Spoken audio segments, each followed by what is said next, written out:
an Unspoiled Network podcast. This is Unspoiled, the book club, covering childhood favorite, A Wrinkle in Time, by Madeleine L'Engle. In this book, I had forgotten how dark this gets a couple of times. This book can be a little bit intense. Miles is here to chat about it with me, and he also said something about lettuce monsters, which we shall also be talking about in the fullness of time. Welcome to Unspoiled.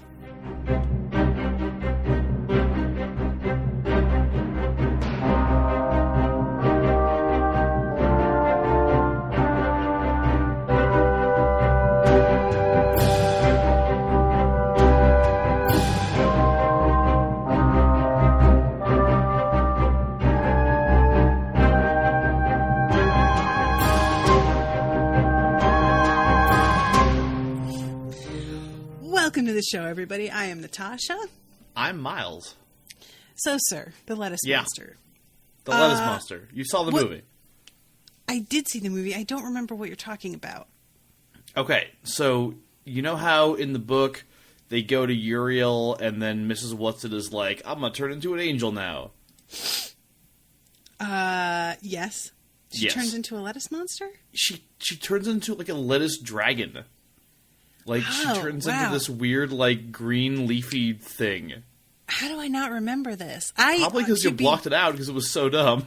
I have to say, that movie, I wanted to like it so much because this book was just one of my favorites as a kid. And I watched it at home, and I tuned it out so many times and just missed things because it was just not compelling at all. And it sort of made me... like, because it had been so long since I read the book, it made me wonder if going back and rereading it was going to be a mistake. Mm-hmm. And I'm so glad in my reread. I love this book, and I still love it. And that movie, I dislike even more now that I have been reminded of things that happen in the book that they just totally omitted or did not do justice to at all. So... I didn't dislike the movie. I wanted to like it more than I did. Mm-hmm. Because I am also... So this right here is my, like, original copy of this book that I've had since I was a kid. I love this book. You know, I think I might have had that one, too. Yeah. That guy's face. Because I always remember his face, like... At the bottom, I was like, that's supposed to be that other guy, but he looks like an alien, and the guy that they see looks supposedly just like a person, but with red eyes. Yeah, so it's I always super stylized. Took issue with that, yeah. Yeah, so like I wanted to like the movie a lot too. It was really good in certain ways, but not in ways that resonated necessarily with me, because like you can tell that Ava DuVernay like really wanted to make it kind of about race, which I think is great, and I think she did a good job with that, but not exactly what a white person like myself necessarily saw as a Wrinkle in Time adaptation, as something you would do with a Wrinkle in Time adaptation, but it was very good in that regard, and it was also very, like, it was really colorful and stylized, but not in the way that I was expecting. Like, yes, that's a main problem for me. Actually, is that it was done to, in my opinion, be a spectacle. And part of what I found really moving about it when I first read it as a kid is that there's moments of strangeness, but that strangeness is almost always grounded in, you know, like Mrs. Whatsit is dressed in stuff that she found on a clothesline. Like, She just looks weird. It's not that she's wearing this spectacular outfit and she's covered in sparkles and is beautiful and has an updo. Mm-hmm. These women just did not, for me, embody the three ladies at all. Yeah, it feels like the movie was done in a really rainbowy kind of palette, which is just not how I imagined the book at all. So much of the book is about darkness and being in blackness, and like when the Tesseract is this big kind of sparkly special effect, it's fine, but it doesn't at all evoke what the book gives you, because so much of the book is like shades of gray and brown, it feels like, you know what I mean? So, and also, you talked about Mrs. Whatsit. I just, the version of the character that's in that movie really upset me. What was it about her? She was just kind of a bitch. Like, she was super mean to Meg the entire time. And the movie... Who plays her? Which one? Reese Witherspoon. Oh, okay. And the movie makes a big kind of character arc type deal about the fact that Meg, like, can't Tesseract, and it's her, which is not in the book. I mean, No. in the book, it's like there's like a note of like, oh, she doesn't do it as well as the other two because she's a different kind of person. Right. But in the movie, it's kind of, they make it into her big arc, and her big triumphant moment at the end is like successfully Tessering. Mm-hmm. And throughout and sort of to build up that arc at the beginning, you've got Mrs. Whatsit kind of constantly talking shit to her about how she can't do it. Mm-hmm. And that just, like, doesn't square at all to me with my version of the character, and I don't really understand why that arc was constructed. Yeah, I feel like it's kind of the antithesis of what the book really is about, because the point of the book is that everybody has different strengths that they bring to the table in order to work together and create a strong team. So the idea that Meg on her own can't Tesser is this huge problem, when in the book she can't Tesser very well, and so they help her so that she can do the thing that she is good at, which is express love. That's, for me, in the movie, having it be like, well, you're not as good as everybody else at this one thing, so we're going to treat you exactly the way everybody at school treats you for not being as good at one thing, which is the point of Camazot's also. Right. Way to go. Like, and also, like, in the book, nobody can fucking Tesser. Like, these, like, weird spiritual angel beings that used to be fucking stars can do it, but, like, the one time her dad does it, he fucks it up. Yeah, he almost kills her. And if he hadn't been wearing Mrs. Who's glasses, he would have completely fucked it up, and they would all have been dead. So it's like, for that to be like something that she can learn in the movie, I just don't get how you take that away from it. But yeah, I think the movie was fine for what it was, but definitely as an adaptation, not what I was looking for. Yeah, same. I even in the previews, I was just kind of taken aback at the design choices that they made, because, like I said, it looked like they wanted to make this a serious fantasy in the movies, and in the book, it feels like science fiction, magical realism kind of thing. You know, it's just a lot more grounded to me. Yeah, I agree. All right, let's start off talking about the actual. Let's talk about the book. Yeah. The thing that I was struck by the most was remembering how much I disliked Meg when I was reading it as a kid. It's not saying I just disliked her isn't even really fair. I just got so frustrated with her so much of the time. And it starts off pretty quickly, like she's in her attic or basement or wherever it is. She's got her own room that's like really a privilege to have because she's the oldest, but there's a storm outside and she doesn't like being alone in the room, and she bumps into something, and she's already had a bad day, and when she bumps into something, she thinks to herself, now I'm going to have a bruise on my hip on top of everything else, and she says out loud, why does everything happen to me? And as a kid, I remember just being like, bitch, seriously? Like, come on. Oh my God. I mean, and now you look at it and it's like, oh, she's 12. This makes sense. Well, and not only she's 12, but, like, that's part of the point of Calvin coming into her life as well, is Calvin, in a much more loving and expansive way, says, bitch, are you serious? Because he has, like, such a bad home life, and his parents don't give a shit about him, and he just can't believe that she'd be out here feeling sorry for herself when she has a loving family that's constantly supporting her. Yeah, I love the moment where he goes to her house and he's like, "How can you be upset about anything? Right. Look at your mom and your house and your life." And I got a weird like bizarre like Frank Grimes vibe from it, which God. Yeah, guys, that's a Simpsons reference for those of you who if Miles had been saying this to me 5 years ago, I'd be like, Frank Grimes. I figured it might have been long enough that you would actually get it if I said that. You've been spending enough time with Owen and Roshan. That is that's like Owen when he talks about his favorite 5 episodes of Simpsons. The Frank Grimes episode is one of the ones. I always find it super duper depressing. Oh, I think it's the best one ever, personally. But yeah, he loves that one. Yeah. But, yeah, no, I think that I don't know if I was super annoyed by her the first time I read it, because I think that it does a good enough job of presenting her as a flawed protagonist that, you get used to her after a while. But I definitely understand it, and when I was reading it this other time, it'd been a while, man, since I read this book, and I did not remember a lot of this. And I was definitely going like, man, they're really, like, Meg is really leaning into those faults that she has to use, huh? Mm-hmm. Yeah, I don't think I've read this book for about 15 years, maybe 20 years. That sounds about right. Did you read the others? Oh, yeah. I read Many Waters, which is about the twins, which is a super weird one. Don't recommend it. I love that one. Oh, really? I love that story. I loved it at the time, and I look back at it now, and I feel like retroactively there's like a lot of weird slut-shaming and stuff. Really? With the Tigla character. Do you remember Tigla? I don't remember enough about it, to be honest. There were some things that even as a kid I was like uncomfortable with, and I didn't really have the vocabulary for it, and now I look back and I'm like remembering and seeing now the reality of some moments of it.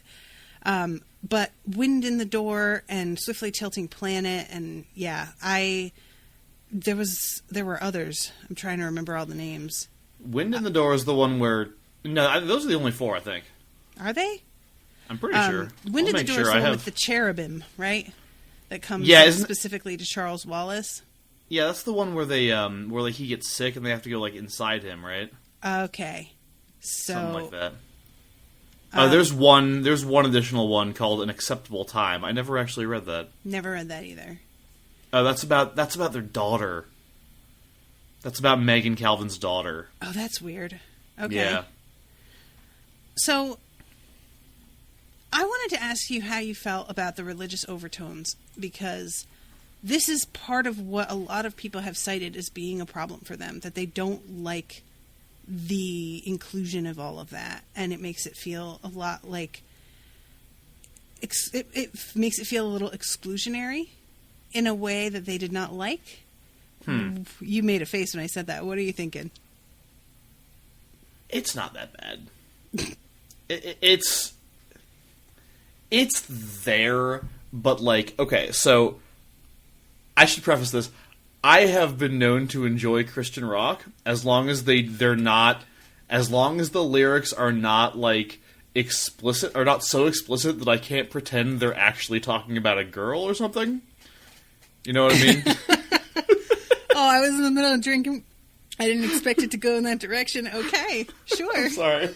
No, well, you know the joke about like how you replace Jesus in Christian rock songs with like Baby or Darling, and it's the same fucking song. I never like really sat and thought about it, but that seems true enough. Yes. Oh yeah, South Park got a whole episode out of that joke, but yeah. So as long as it's not super explicit, I can kind of ignore it and like make my own meaning out of what is there, as like make my own interpretation out of it. Mm-hmm. So with this, it's like they do get explicit with it, but it doesn't happen often enough to bother me. And I think there's enough there that's just like about love and like being a good person and like all the religious stuff. Even though they occasionally talk about angels and God and stuff, it's like it's all framed in a way because Langell was super Christian, but in a really kind of weird liberal kind of way. Right, yeah. So, and there have been actually like pieces wrote about that and everything, like how like conservative Christians hate her, and they find a lot in this book that they don't like. So, I think that for me, I have enough of a sense of spirituality and an appreciation for spirituality and like an appreciation for the idea of religion, if not the practice of it, that it doesn't really bother me at all. Mm-hmm. Yeah, I think when I first read, and I think that's part of the key for me is, when did you first read this? I think will change how you view that aspect of it. And Probably. I first read this at the same time of life that I was reading all of the C.S. Lewis books, which are so like Christian overtones. Those are way worse. Yeah, much more so. And my father was also at his time of life where he kept on giving me vaguely Christian fiction that I, as a kid, didn't realize that that's what it was. I was still too young to really know that fiction could even have an agenda. Like, I didn't really grasp that. So he was giving me books like about how Ouija boards are haunted and you can wind up being like possessed because of them. Not realizing this is not supposed to be like a fun, scary book. This is supposed to be a dire warning to never use Ouija boards, you know? Reefer madness, reefer madness. You know, like, it really, I just didn't get that. And there are religious overtones in those as well. So the first time I read this, I took it so completely in stride. I didn't even notice. Like, I noticed it in the way that these are the few moments of brightness sometimes when everything else is going wrong. But, right. You know, it was mitigated to me a lot when they're having the conversation about who has fought against the darkness. And Charles Wallace brings up Jesus, and they're like, oh, yeah, definitely. And then they're like, oh, and Einstein and Leonardo da Vinci and Copernicus, and it's like all of these other Marie Curie was in there, one lady. One lady, yeah. I noticed that this time around. I was like, wow, we listed like 15 people, and there was one broad.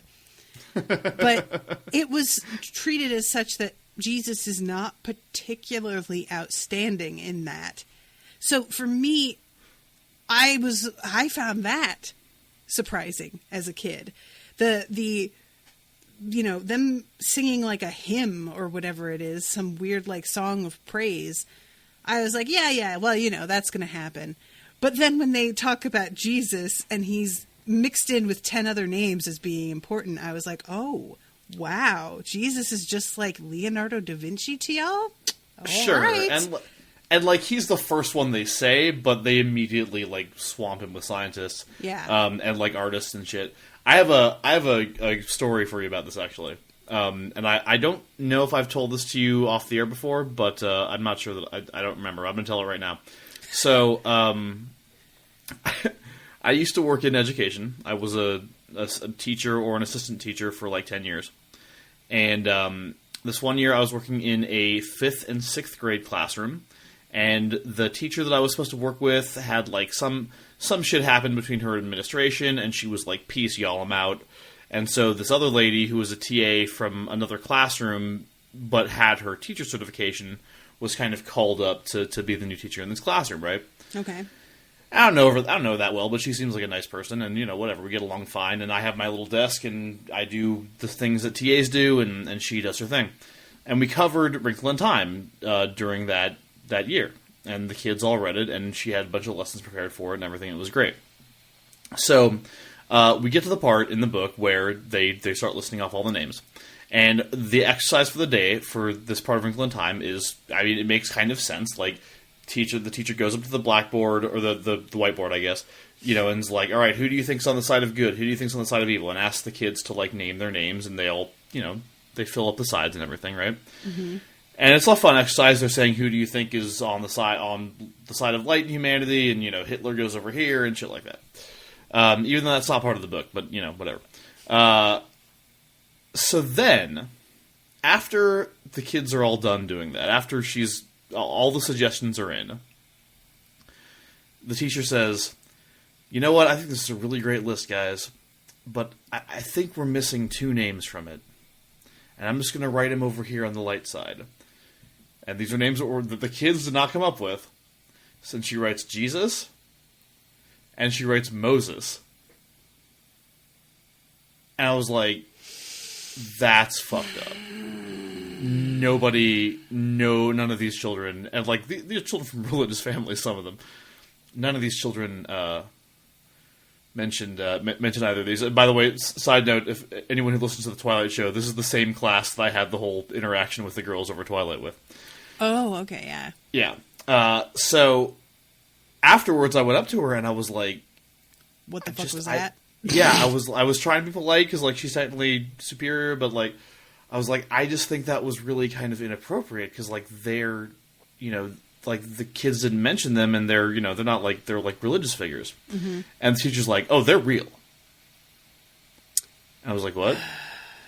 And this starts us down a line of conversation in which she reveals to me that Moses speaks to her. Oh, no. And she starts talking about all the things that Moses has said to her and how she thought it was really important. And I'm just like, oh, no. Yeah. So. What wound up happening there? Did that just... Nothing. Did you say anything to anybody about it? It was my last year there, I think. Did I say anything to administration? No, I don't think so. I think I probably should have. Or maybe I did. Now I don't remember. But either way, I should have. Hopefully I did. I don't remember whether or not I did. But I think I mentioned it to somebody, and they were like, you know, we're not going to cause a fuss. I think somebody talked to her, though, about the religious stuff. But, you know, she kept teaching the class. Man, that is wild. Yeah. That kind of person is the type that would have been attracted to my father's church. Because there were a lot of people that were in that community who thought that, like, they were actually seeing demons, like, when they went out and stuff, like that kind of thing. Yeah, that's called mental illness. Sorry, she was so excited. She's like, go to this website, read what they have there. Here's a CD. Here's, like, a movie that you could watch. They put out a documentary. I'm like, oh, fucking okay. Yeah, sure, yeah. Yep. Yeah, well, it was nuts. That's upsetting. So, that always reminds me of that experience in that classroom, reading that scene again. But yeah, I do think that they make it very clear that while there's a religious element to the whole thing, it's also very much a, you know, what's good about humanity thing too. Mm-hmm. And it's actually probably my biggest takeaway from rereading it is that, man, Wrinkle in Time holds up from a topical sense, man. You want to talk about there being a dark shroud over the world. And what I found really interesting is that the Camazotz stuff is obviously meant to be kind of a refutation of totalitarianism. Right. But I found it very easy to read it as a refutation of capitalism. Same. Yes, that was actually what struck me the most. So, all right, we haven't really talked about the plot because I think we're assuming most people know what it is, but let's not assume that. Okay, we should not assume that. Let's actually talk about what happens here. At the start of the book, Meg is having a lot of trouble getting by in school and having a lot of trouble with behavioral issues because her father basically vanished a few years ago. And everybody, it's a small enough town that people know each other and know each other's business, and everybody is aware that her dad's gone and that her mother is expecting him to come back. And it's basically everyone treats it like this big joke that she's so naive to think her husband's coming back when he clearly left her. For another woman, yeah. Yeah. And there's a lot of, like, adults who take it upon themselves in their interactions with Meg to make snide remarks to her about it, which is so completely inexcusable as a grown-up to do that to a fucking child that I would love to find these people, fictional though they may be. And she is having a lot of resentment towards the people around her for them not believing that her father is going to come back, for the way they treat her little brother, whom she knows is gifted, but everyone they don't understand him. And so he has this reputation as being somehow like below average intelligence by everybody. And he gets bullied by people. And she wound up getting into a fight with somebody at one point and got in trouble for that because she was defending him. And there's a lot of stuff in school where she's like, she could be doing better, but she just doesn't really give a shit because she's so pissed at everybody that it's like, this is her one way of showing defiance, is not putting in any effort. So it's not that she's not smart, it just comes across like she's not smart. But people who know her well, like Mr. Jenkins, her principal, he talks to her at one point and he's like, I know you're not stupid. You could do this very easily. What's the problem?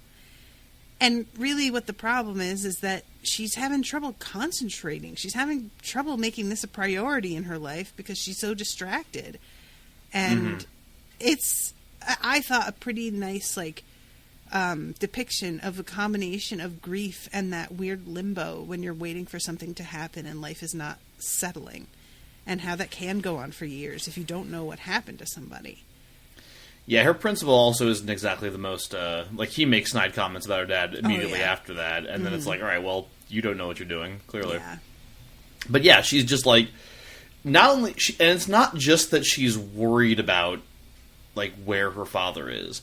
It's also the fact that she knows like, she deeply believes that he's coming back, and, you know, and probably, like, deeply believes that if he hasn't come back, there must be a sinister reason for it. Yeah. And nobody else thinks that. Yeah. And so, like, so in addition to grieving, she and her brother are also being treated like they're crazy, like you said. Yeah. And of course they're both, like, insanely intelligent. I mean, Meg is basically a normal kid, but she's smarter in certain areas than other kids. Like, she's a real math whiz, and although not much for English, apparently. One of my favorite parts of the book is when Calvin is like, "Who wrote so and so's title?" And she's like, "Oh, I don't know. I'm not good at English." And it's like, he just said. Yeah, there's a part where her father's trying to get her to, like, concentrate and avoid it taking over, and she just recites the periodic table of elements. And I remember as a kid being like, is that a thing that I'm supposed to know? Am I supposed to just know the periodic table of elements? And being really self-conscious about that. Oh, really? No, I was like, she has fucking smart-ass scientist parents, and I do not. Like, my parents are great, and they're smart people, and I love them. They are not fucking physicists. So. Yeah, I just like, oh god, I guess I am supposed to. Are we getting to a grade eventually where we're just going to have to memorize it from start to finish? And thankfully, that day never came because that would not have worked out for me. Yeah, I think right now it would be like hydrogen, helium, and we're out. And sodium. I know sodium, baby. Oh well, I know other ones, but she recites them in order though, from like from like one to whatever. But yeah, and so she's like smart, and you know, and just is not doing well in school because she's got a fucking attitude and is worried and shit. But Charles Wallace is like something else. He is a 5-year-old kid who speaks like a college professor. And I think, again, you know, not to get back onto a trip about the movie, but like, one of the things that doesn't work about the movie is a problem that you're never going to be able to solve because you are literally never going to have a child actor who can do this. Yeah. Like, it's impossible. Yeah, it's a real... like, I always have a problem, in books as well, usually, but especially in TV and movies, with child characters, because the actors are often not quite up to it. And even if they are, if they're trying to depict somebody like Charles Wallace, it's really difficult to, like, bridge that where it's not just precocious and irritating. Because Charles Wallace in the book is obviously, like, really advanced for his age, but he's still lovable. He still has a feel of being a child to him, and wonder, and like exploring the world for the first time a lot. And I just, you know, I'm not sure even if you translated it directly and used everything verbatim in the script the way it's written in the book, I don't know that I would like him as much on screen ever as I do in the books. Yeah, I honestly kind of feel like the only way to do it would be to age everybody up. Like, make him 10, make her 18, or whatever, you know what I mean? Like, just cause, like, not only because he is so intelligent, and it's hard to find a 5-year-old who can say those words, but also because it's very, despite the fact, you know, I said a few minutes ago that it's very topical in terms of its subject matter, and you can read a lot of the lessons about our life today in this novel, as far as how it's written, it's very 1960s. Mm-hmm, definitely. Because it was 62 when it came out, and like the way people talk can throw you off sometimes. It's like, why is this 14-year-old calling this kid old sport? I don't understand. Yeah, there's a couple turns of phrase that I'm just like, what? But it's still charming in its way as well. The first time they test her, Meg is like, it was like being in the darkness, only in the darkness you could at least bark your shins. I was like, have you never come across barking your shins? No, I mean, not that I remember anyway. I was like, what the fuck is barking your shins? And then I looked it up and I was like, oh, okay, peeling the skin off your legs. Got it. Mm-hmm. Anyway, so, the point is that the first thing that happens in the book is that Meg, like you said, was in her attic bedroom getting scared of the storm, comes downstairs, finds Charles Wallace and her mother down there, and they start having a little midnight snack, and then Mrs. Whatsit comes to call. Yes. And when Meg comes downstairs, Charles has already started heating up some milk for her to make cocoa because he knows that she's awake and can't, like, that's where we start to establish that Charles is able to, reading minds, he says, is not really the way to put it, but he can sense and feel what's going on with her and her mother. And he says it's kind of tiring, and so he doesn't try and do it with the twins because they don't need him the way that Meg and her mother need him. Yeah, the twins are stupidly normal. Yeah, yep. So, as opposed to the rest of them, although they do get their own adventure in many waters. But yeah, he can, like, when he focuses really hard on someone, he can kind of get a deeper sense of them somehow. Mm-hmm. And since he's almost always focused on Meg and his mother, he knows things like the fact that she's going to come down or, whatever. Right. And then his mother's going to be coming out. And he also knows that there's a lady named Mrs. Whatsit who's been stealing sheets from people. Yeah, Mrs. Buncombe, the constable's wife, was hanging sheets, and some tramp came by and stole a bunch of them. Oh yeah, and Meg's all scared because she heard the stories about the tramp, but it turns out the tramp is Mrs. Whatsit. And Mrs. Whatsit is like this weird, kooky old lady. Mm-hmm.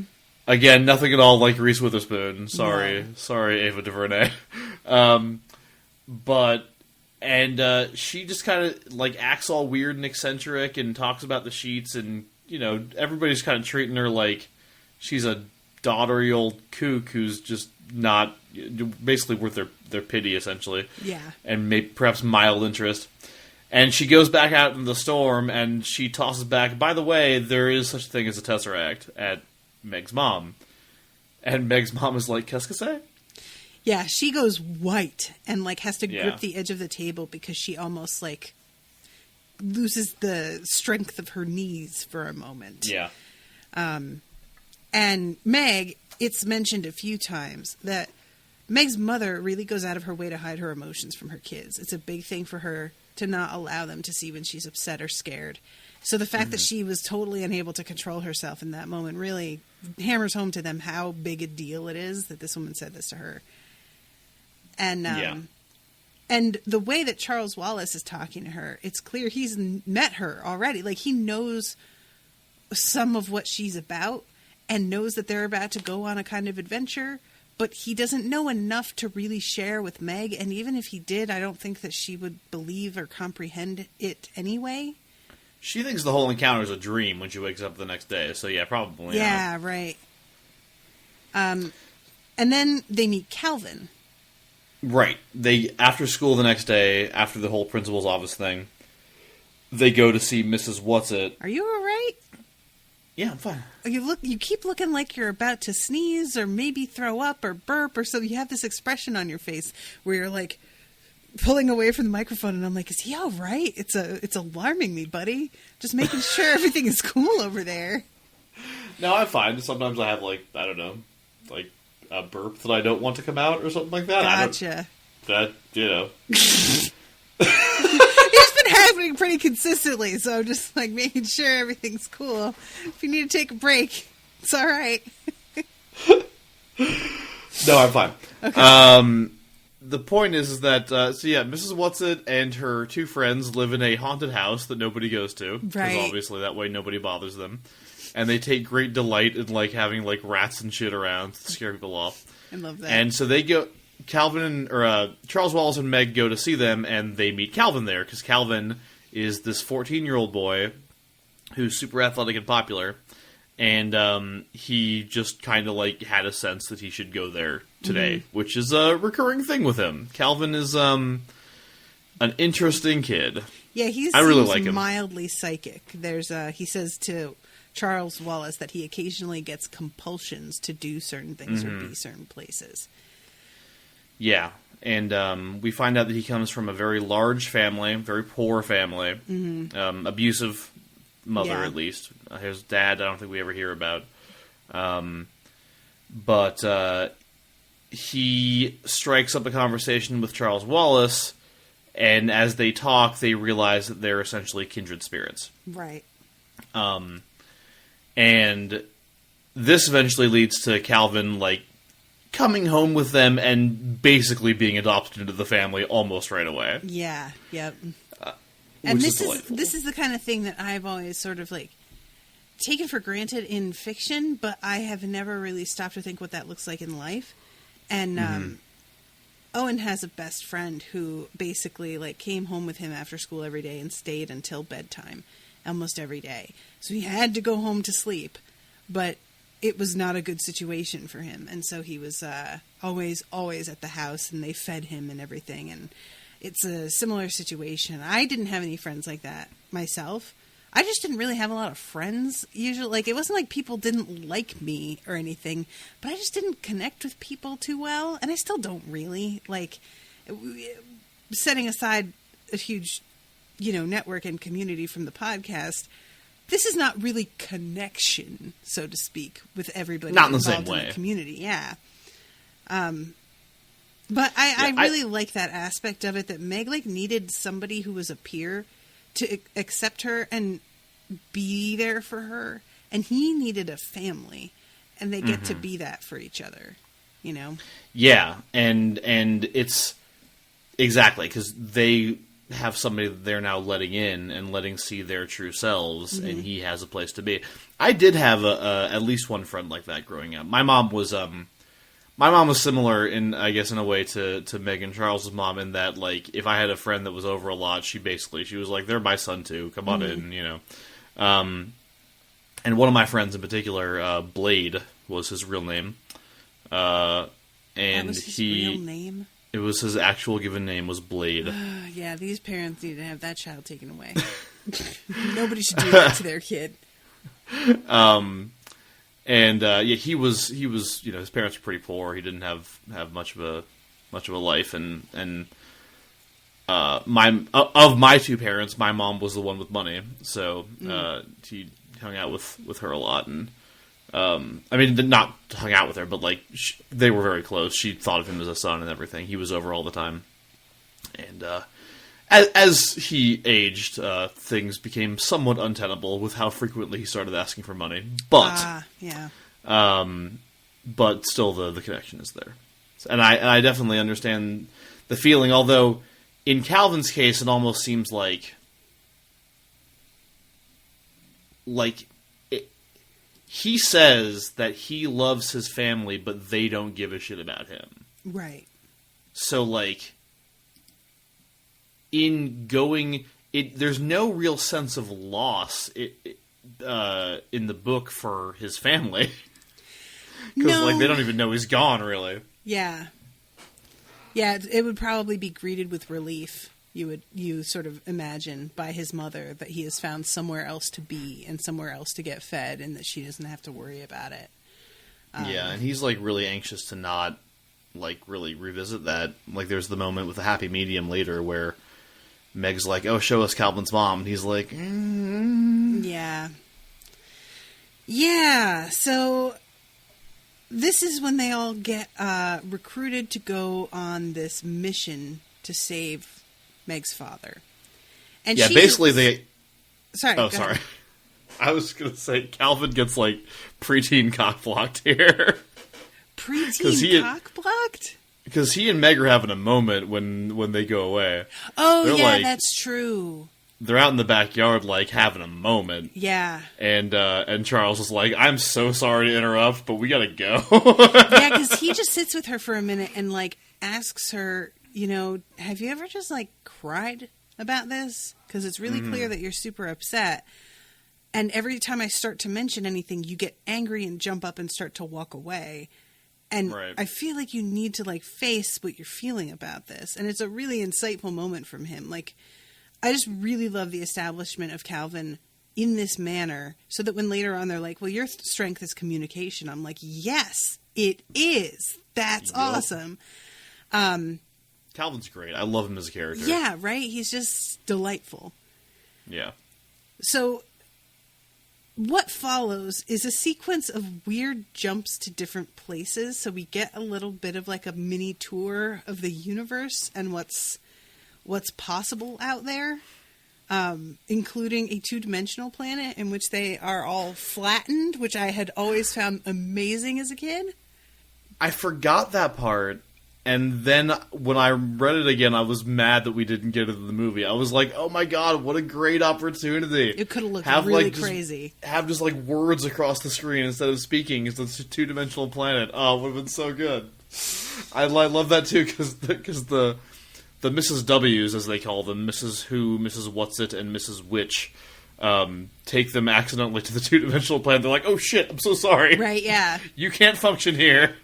And when they finally, like, fix the mistake, it's Mrs. Which who made the mistake, right? Right, who's, like, the oldest and the leader. And they're all laughing, and at first Charles Wallace thinks they're laughing because the 3 of them got hurt. And he's like, why would you do that? Was that on purpose? And they're like, no. Of course we never hurt you on purpose. We're laughing because Mrs. Which fucked up, and she never fucks up. So this is great for us, which I thought was really kind of funny. Mrs. Which is like, speaks in like, said, tell me your sins, or whatever. Like, I don't know. Her words are all drawn out. Yeah, later, because I was listening to this in audiobook at first, and the way that the narrator does her voice, I actually quite liked, because I was not sure how you can get that across in audiobook without it just being really annoying. But yeah, it's sort of, the narrator treats it as if it's this long echo in a lot of ways. Yeah. I think it is a mistake, that kind of thing. And I was telling Miles that I had to stop doing the audiobook and just go sit down and read, because her sentences took so long to get out that it was slowing everything down. And I was just like, all right. It's not like it wasn't done well. If I had all the time in the world, I would have enjoyed continuing to listen to it that way. But I was feeling a little pressed, so I wanted to get this done. And Mrs. Who speaks in quotations almost all the time, which is delightful. And then Mrs. What's-It is the one, like, I really love, again, like, I love her in the book because she's there because she's, even though she's the youngest of them, and she's, like, for an angel / X-star / whatever, she wouldn't normally be there because she's so young and inexperienced, but she has a real gift for communicating with these weird 3-dimensional people that they're hanging out with.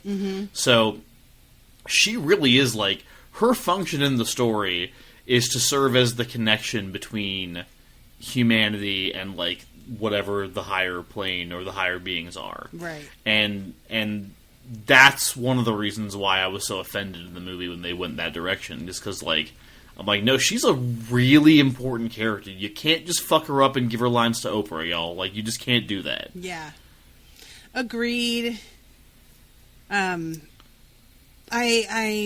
really glad that I saw the movie before revisiting the book, because I feel like I would have been so much more upset, like, watching it and having all of this fresh in my mind, and then getting as disappointed as I was, even not remembering some of the keys to what the story is really about.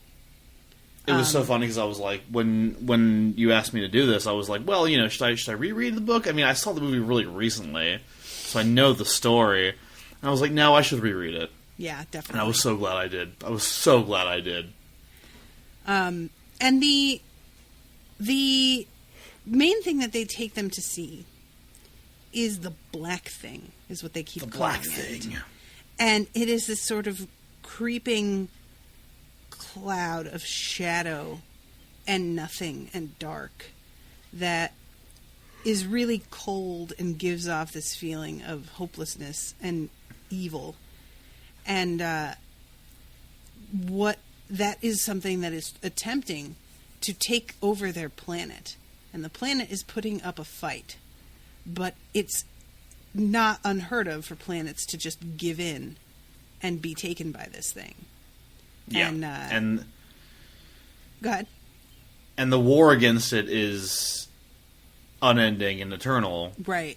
And stretches all across time and space. And again, like, the black thing is not the devil. No. And it's never really portrayed as the devil. Yeah, it's not really even sentient. It's like, I mean, I won't say it's not sentient, but it doesn't feel like one being to me. No. Yeah. No, it just feels like, it feels like the darkness in the human heart or whatever, Mm-hmm. like that's a little speciest, I suppose. But what else do you want to do? And it makes me wonder. I don't know this for sure, but it makes me wonder, like, whether or not Lengel's spirituality extended to Paradise Lost or not, or whether or not she was a real, like, Bible traditionalist. Because in the Bible, the devil's just a dude who does some stuff.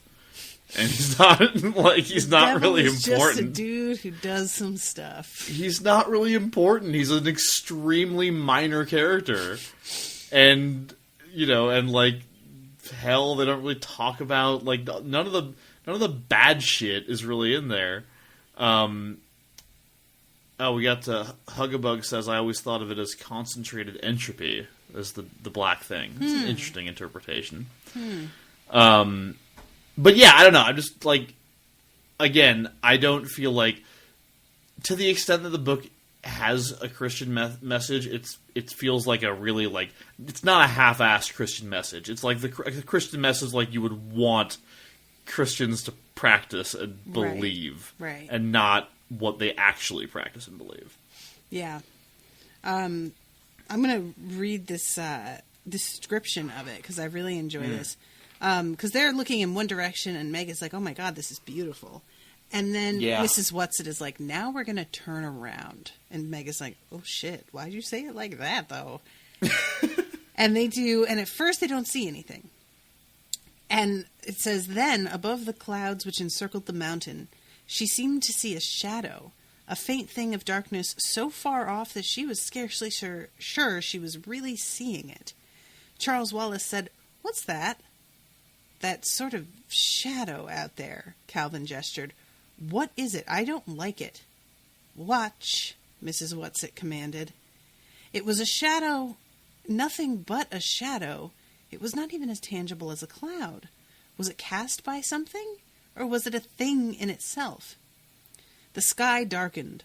The gold left the light, and they were surrounded by blue deepening until, where there had been nothing but the evening sky, there was now a faint pulse of star, and then another, and another, and another.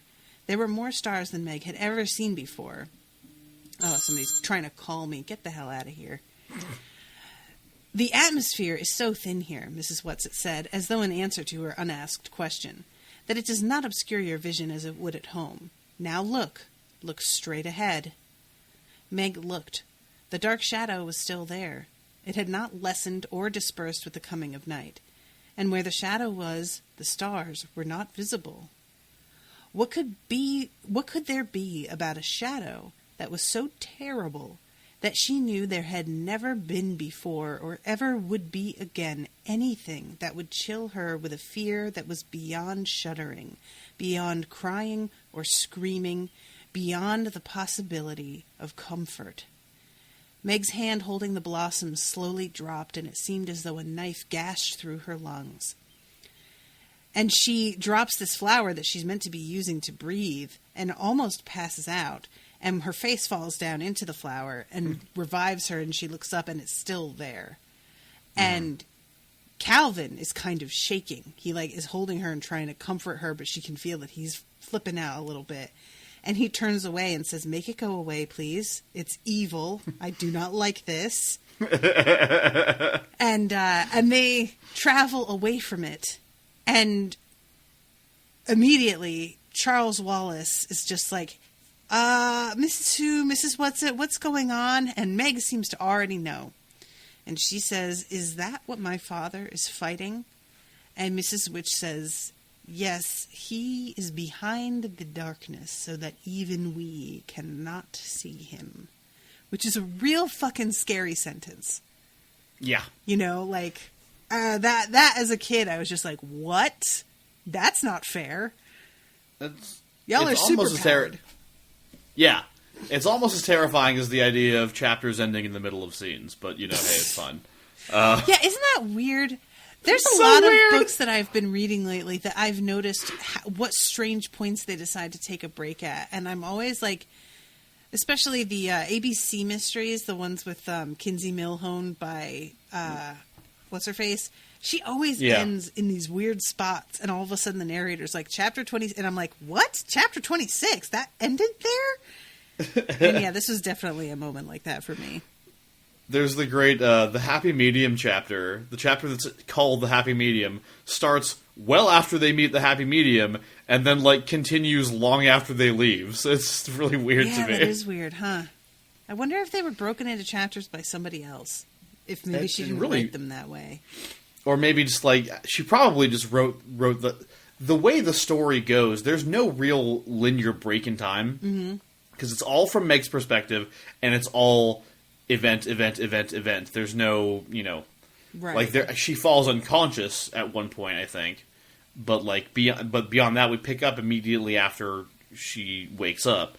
So I feel like Langell probably just wrote the whole thing without a break, and then they divided it up into chapters later. Right.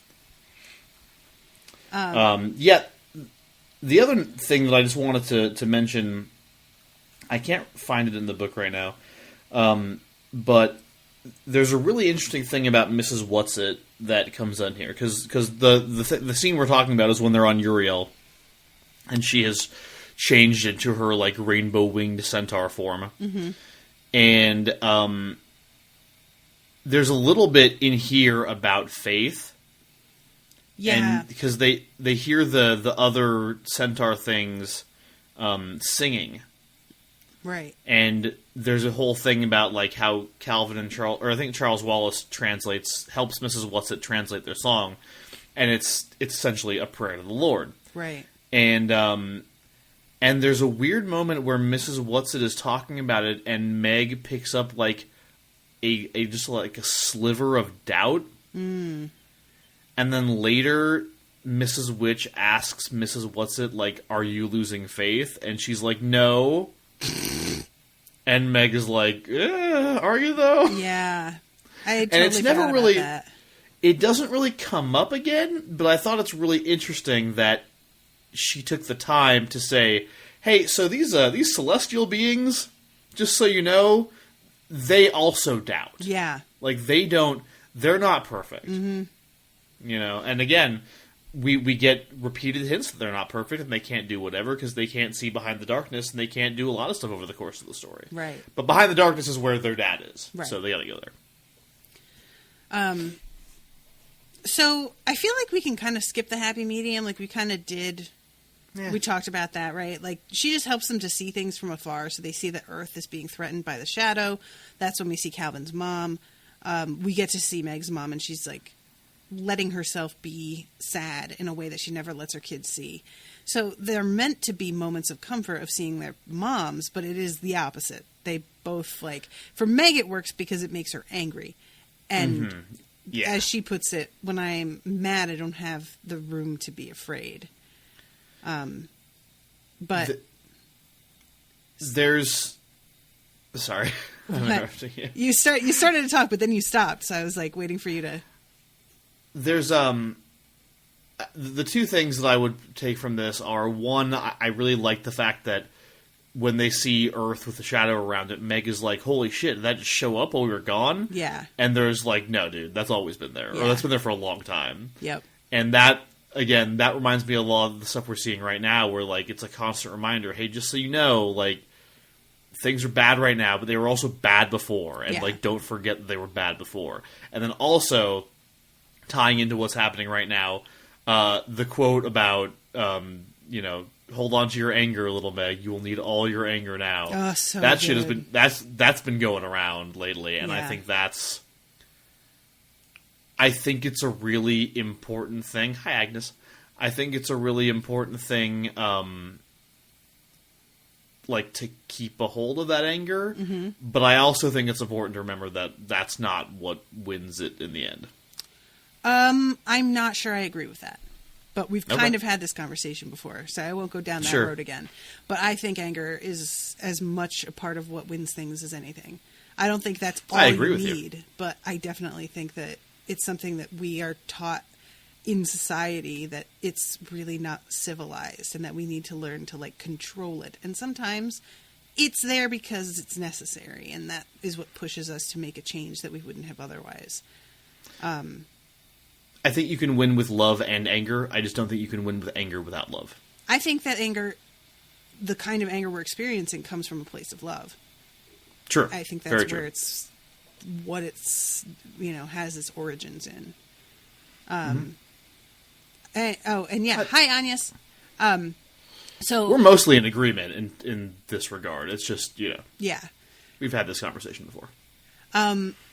So this is when they go to Camazotz, which they have already warned them is a dark planet that has given in, as they put it. And they can't come with them to where their father is and actually physically help them get him out. But they can give them some advice and gifts. So Charles is reminded to not be arrogant and think that he knows everything, which doesn't actually seem to sink in at all. Yeah, should have listened to that one more, guys. And what is it that they tell Calvin, that just to be good at communicating and to focus on trying to do that as much as he can? Yeah, I think she says, I'm going to, like, enhance your gifts of communication. Mm-hmm.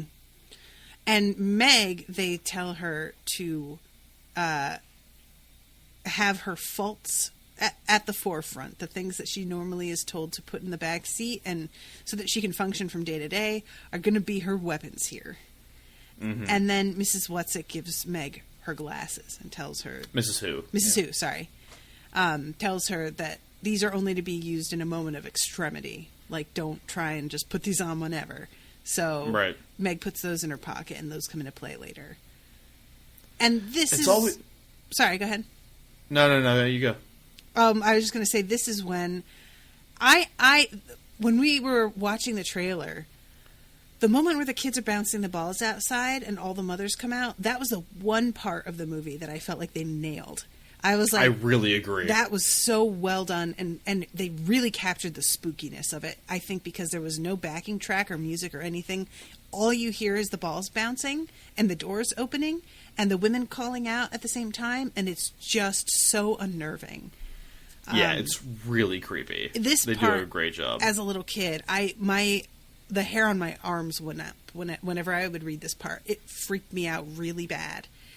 And yet, as an adult, there is such a different understanding of what this means, because it's so literal when you're a kid that somebody is trying to come in and take over their minds.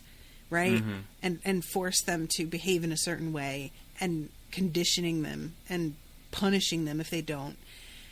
And as an adult, it's so much more nuanced than that. And you can just see how this is simply the most extreme end of a spectrum that we're just careening down still. And are we anywhere near this yet? No.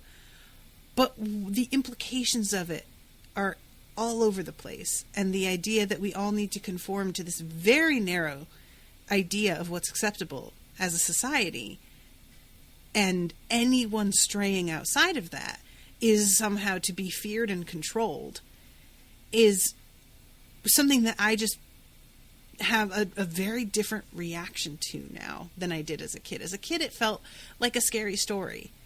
And as a grown-up, I'm like, wow, this is really, like, my first thought was people's reaction to trans people. Because my immediate response whenever anybody starts to talk shit about trans people is just, why do you care, though? Why do you care? This doesn't affect you. Let them do what they want. They are not hurting anybody. But there is this, like, you don't fall into a box that I know and understand and am familiar with and grew up knowing about, and so you have to go. And that really is, as simple as it sounds, how a lot of people feel. These people shouldn't exist because they don't fall within the spectrum that I get and understand. And they say, like, people who can't do it, we get rid of them. Mm-hmm. Somebody's sick, we get rid of them. You see the little kid, there's a little kid who drops the ball and can't do the ball thing right. Mm-hmm. And later you see him being tortured. Yep. Like, and there's such a weird cognitive dissonance reading it as an adult because it's so clearly a communism metaphor, or at least an authoritarianism metaphor. Right. But you look at it now, and it's so clearly a metaphor for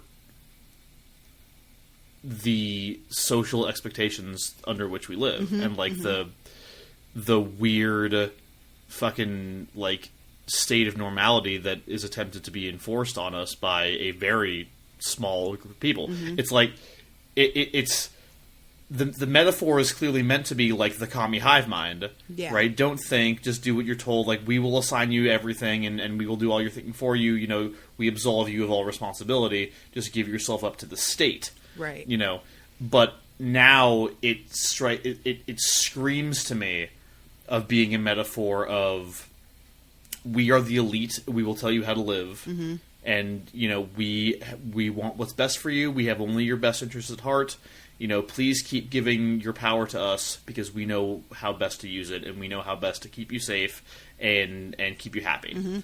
And so it's just so strange how it's like you know, the dichotomy between those two ideas.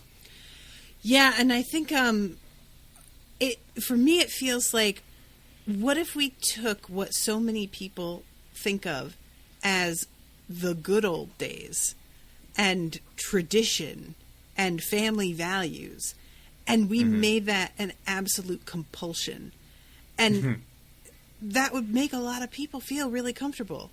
There are a lot of folks in this setting that would be like, oh, thank God, everything's the way it's supposed to be, finally.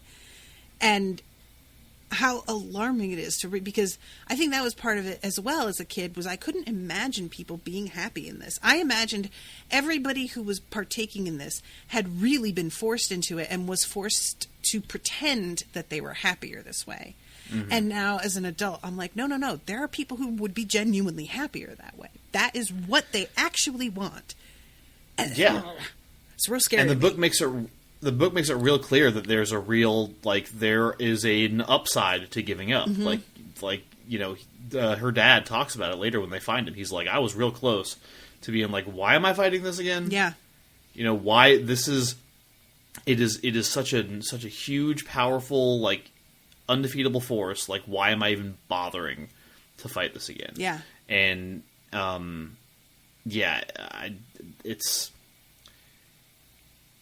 I also love the dude they meet in the, you know, in Central Intelligence. Not Central Intelligence, Central Intelligence. Yeah.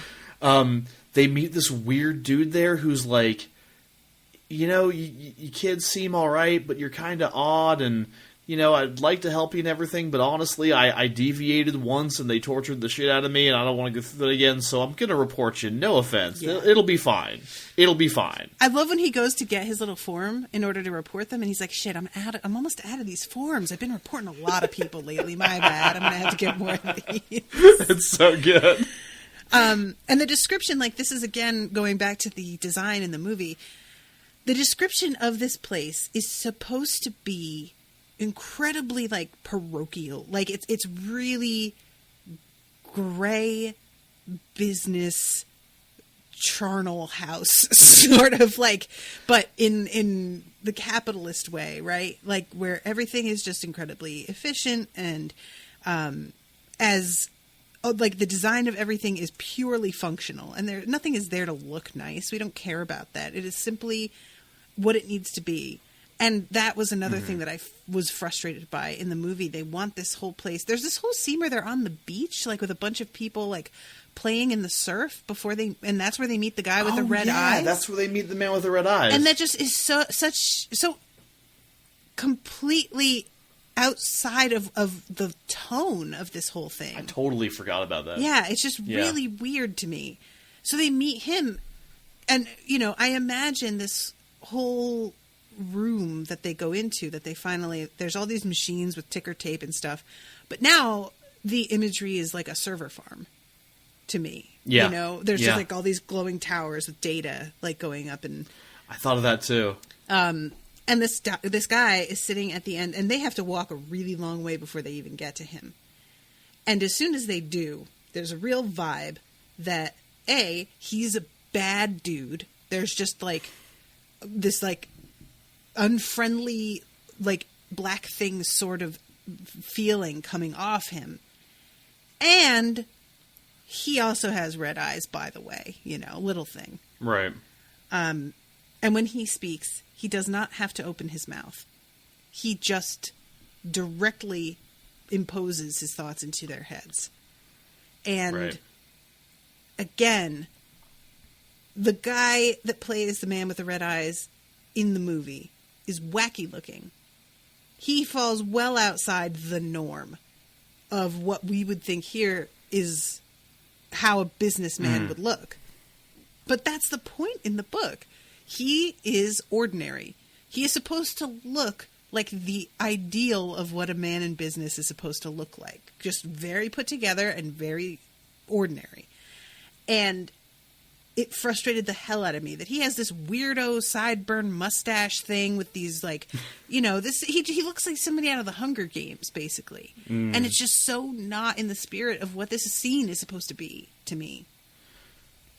One thing that went through my head a lot as I was reading the Camazotz stuff was, like, we never find out, and I just really would love to know, like, how was this supposed to go? Like, how did the Mrs. W's imagine this was gonna go down? Because they clearly fuck it up. I mean, pretty bad. Yeah, I don't. Yeah, because they lose Charles Wallace to it, yes, which is like the intelligence at the center of everything, and they find out from this dude. Well, actually, they find out from. Well, partially from the man with red eyes, partially from Charles Wallace after he is absorbed into the consciousness. They find out this whole planet, it's like one. Right. Fucking, one intelligence, the it, speaking through everyone, moving through everyone. But, they definitely were not supposed to lose the kid. He because he's like, I have to find out what's going on. I'm going to look into his eyes, which we all recognize as being super hypnotic, and this is a bad idea. Right.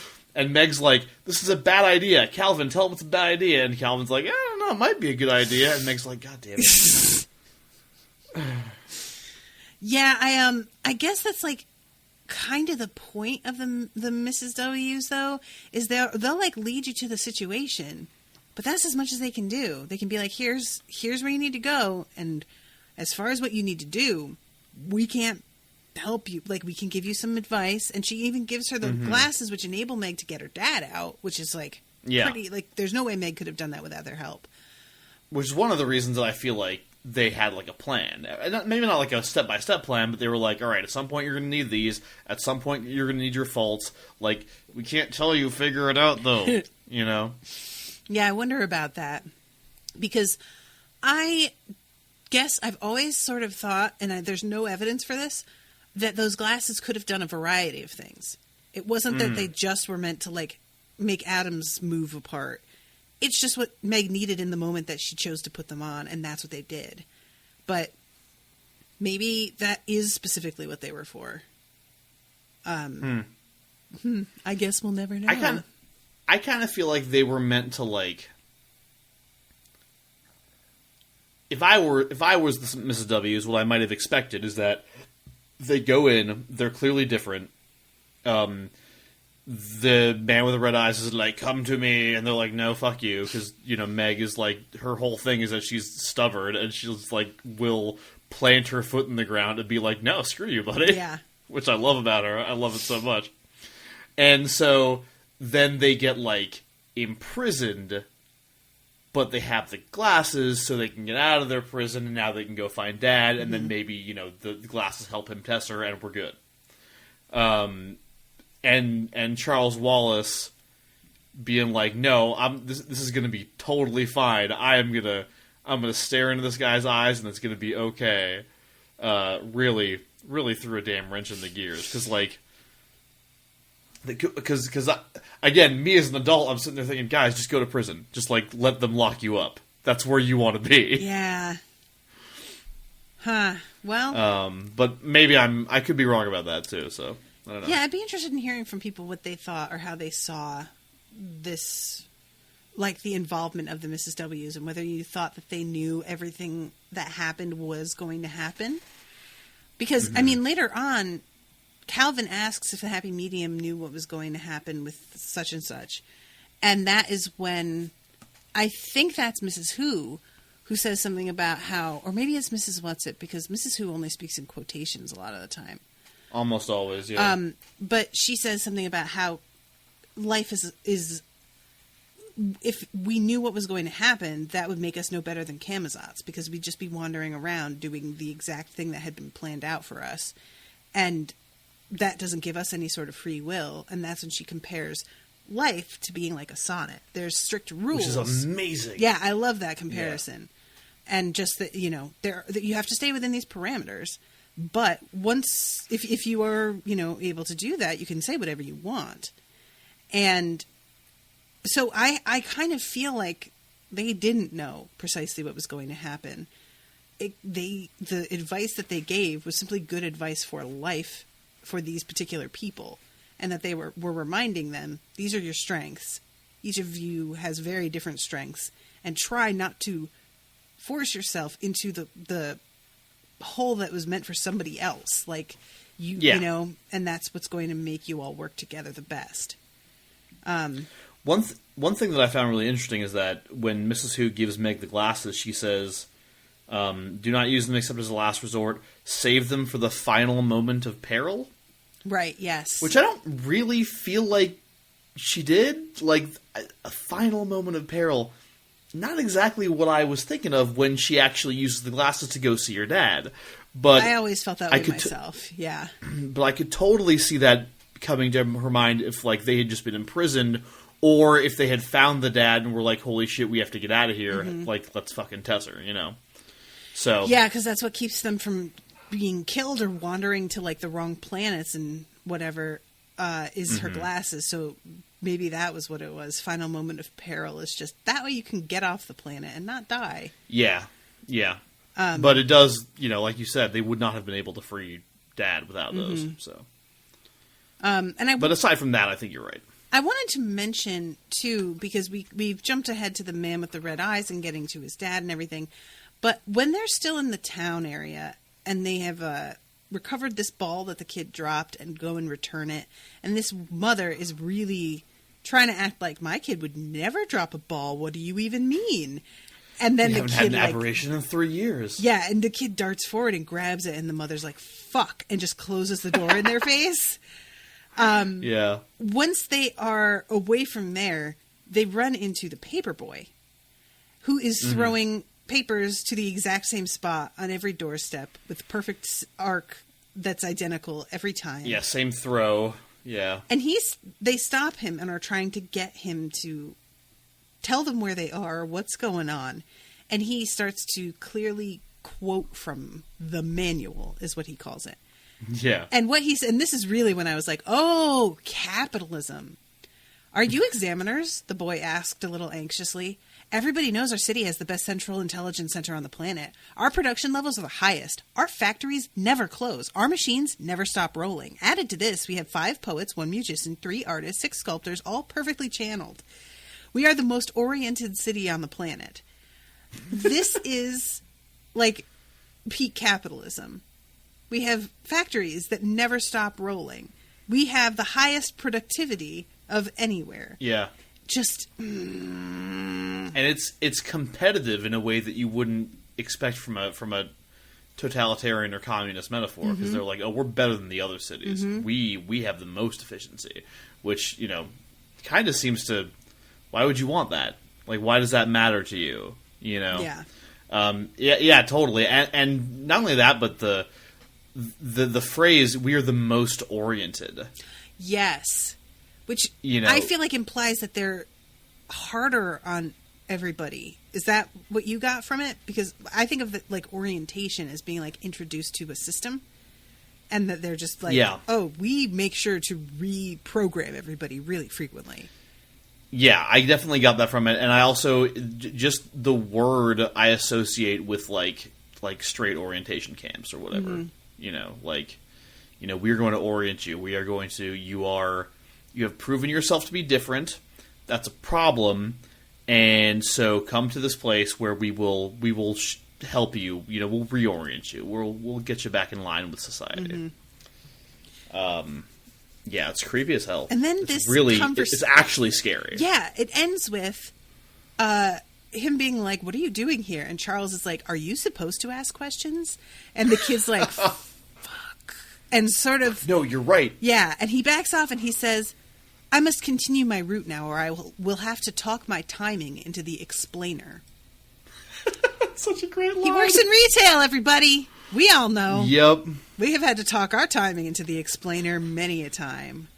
You were in the bathroom for a while. What were you doing in there? I was shitting, Adam. That's what I was doing in there. But okay, let's make this a thing. Thanks.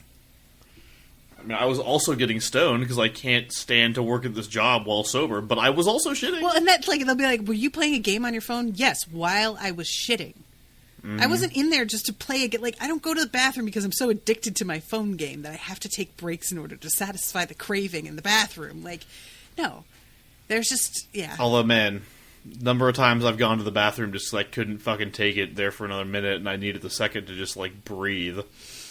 Yeah, I had, I think I've talked about this on one of my shows, but I don't remember which one.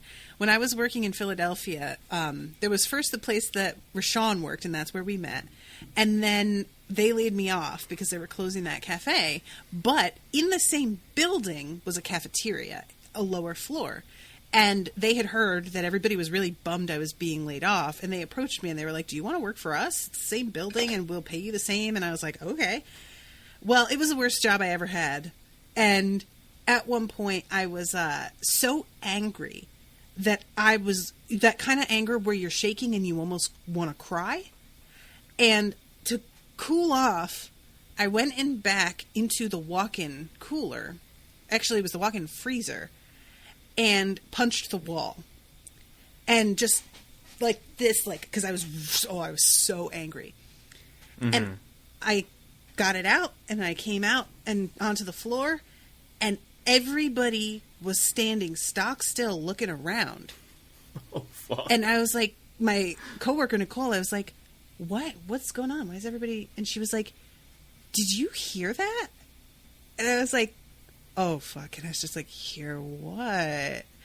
And she was like, it sounded like thunder, or like we had a earthquake in Philly like a few months earlier. And she was like, we all thought maybe there was like another earthquake starting or something. And I was like, oh my God, I went into the walk-in freezer and punched the wall. And she started dying laughing. She's like, we could that shit was loud as fuck out here. She's like, I don't know if there's like a vent that goes right from there out through the middle of the cafeteria or what, but she was like, you can't do that again. That was so loud. And I was like, oh, I'm sorry, but I just have so much rage.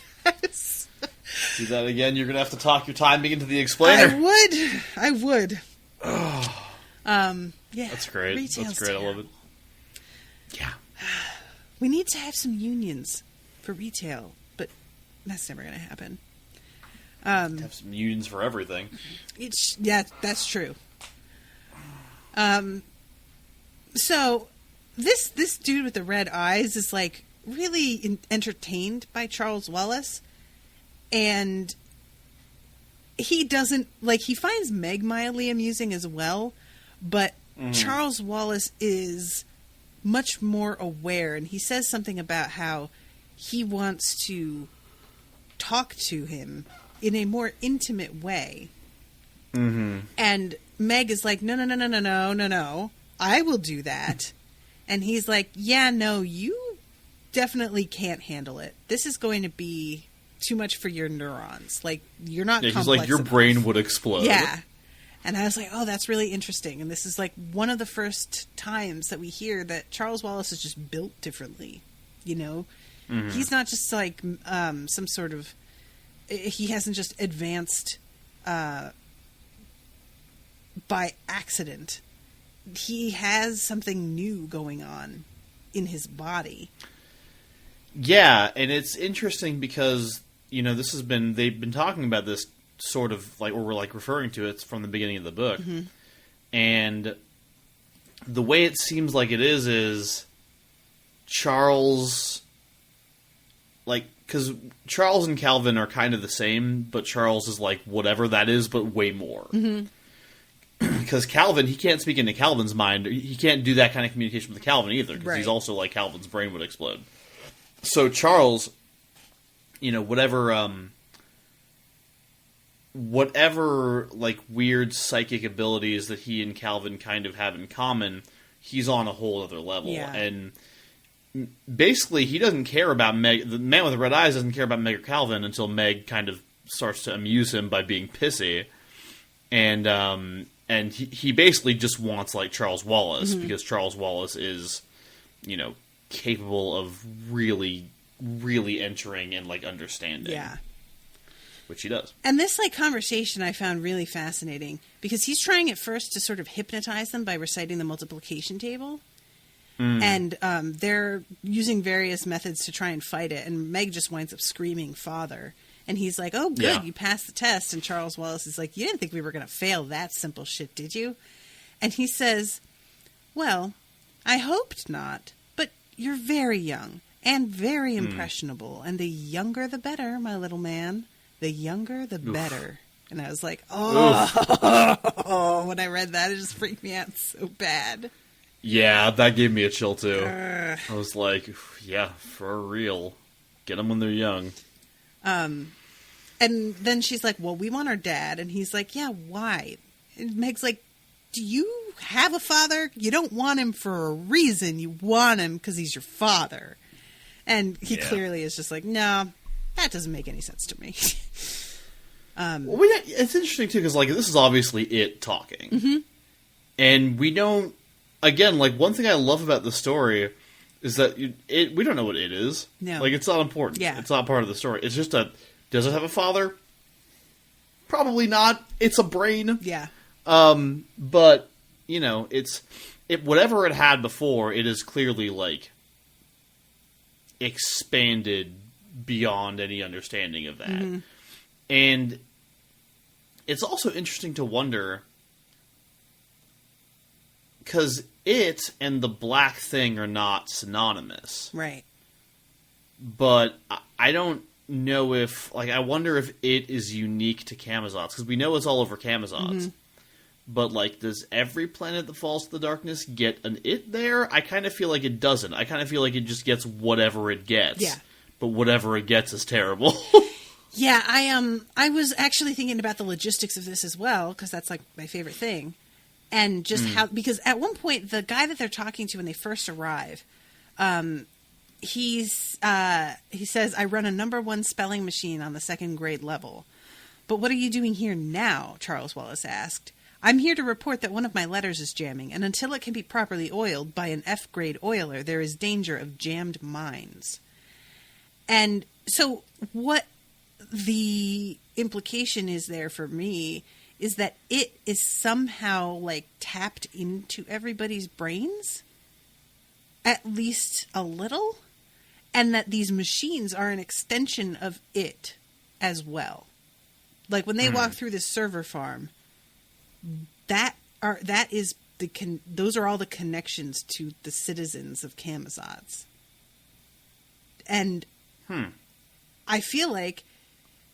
depending on, like, maybe it's a brain because these are human creatures on this planet.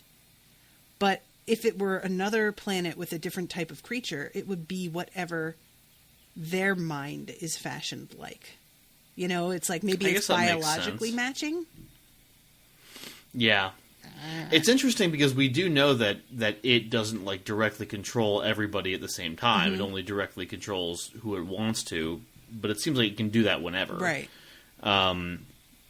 But I feel like it's because the man with the red eyes is the prime coordinator, right? Something like that. He calls himself, and so like he's like, you know, not to invert the religious analogy, but he's the Metatron, right? Oh, like yeah.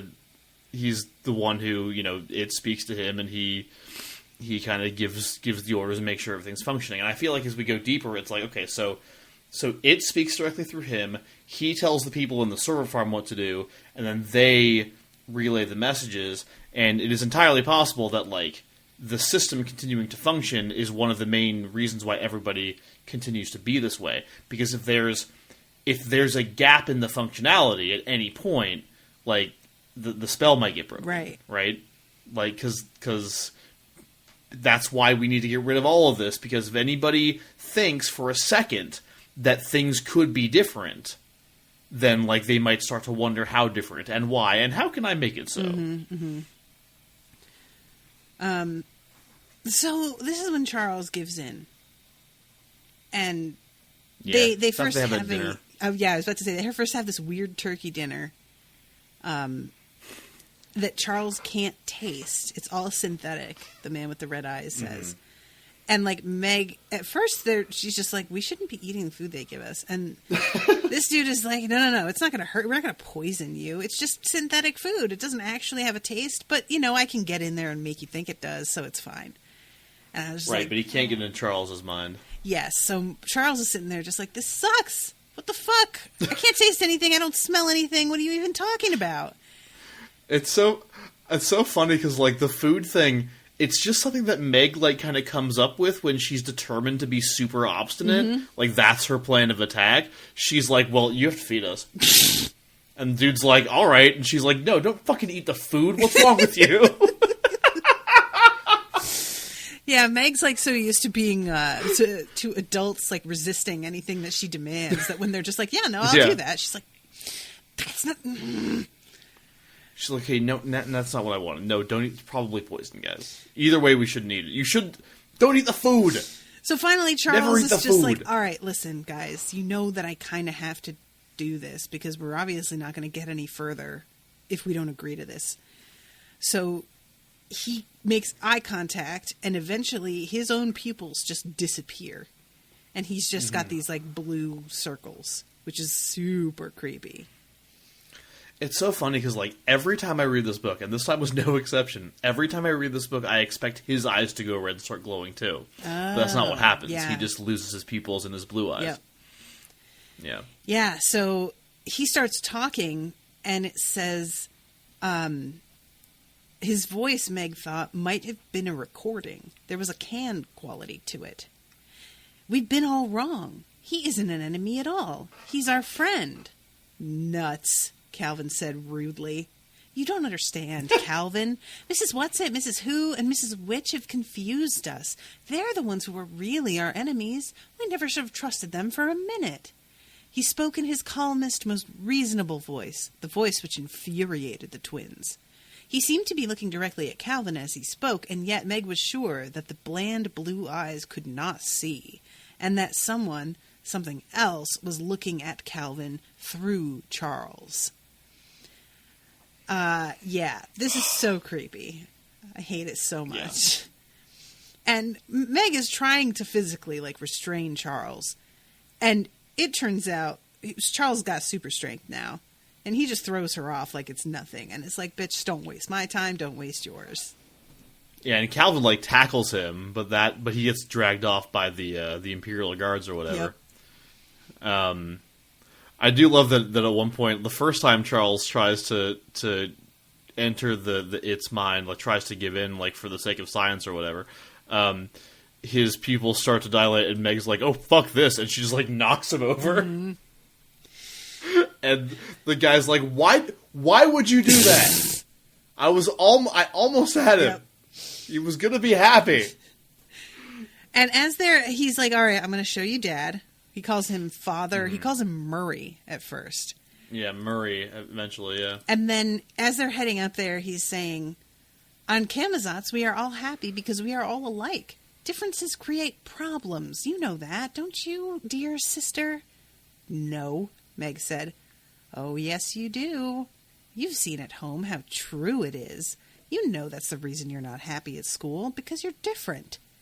I'm different, and I'm happy, Calvin said.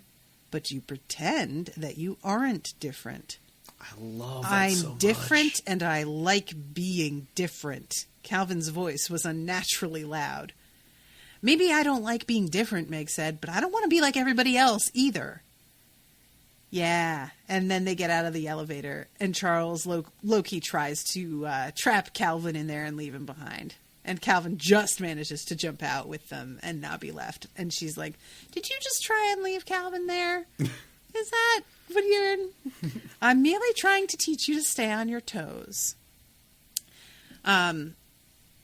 So they come to her father, who is locked in a column in basically a cell.